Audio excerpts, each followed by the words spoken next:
Taigi, dabar mes darysim pratimus ant 4 ir įsivaizduokit, kad jūs gulite ant nugaros. Tai kaip mums reikia pereiti į tą poziciją ant 4?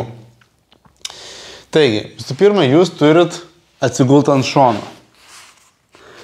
Atsigulti ant šono, tada su viršutinė ranka stumtis į viršų, tada padėti su apatinė ranka ir pilnai atsisėsti. Taip, perinat ant savo kulnų, sėdmenis yra ant kulnų, tada pasisukat ir rankomis perinat ant 4. Viskas. Kodėl? Dabar paaiškinsiu kodėl.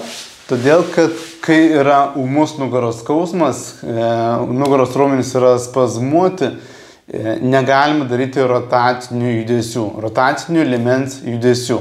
Kaip ir lenktis į priekį negalima tiesia nugarą, ypatingai sulenktą nugarą negalima lenktis, taip ir negalima daryti rotacinių judesių. Todėl, kad tai yra kineziterapijos taisyklės ir tokiais pratimais, tokiais judesiais jūs labai gali padaryti daug neigiamos didelės žalos savo stuburui.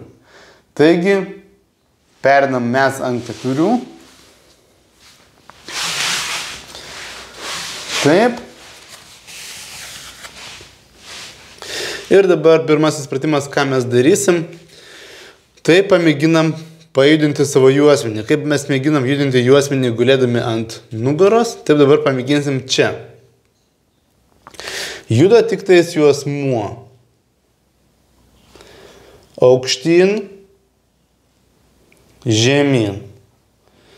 Aukštyn, žemyn. Atkreipkite dėmesį, kad tai nėra katės pratimas, kad tai nėra visa nugara aukštyn, aš to nedarau, aš darau tik tais juosmens judinimą aukštyn, žemyn.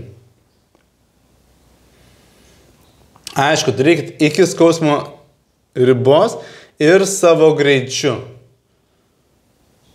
Galbūt padarysit mažai, bet tai irgi bus labai didelis laimėjimas, kadangi nuo mažų žingsnelių viskas ir prasideda.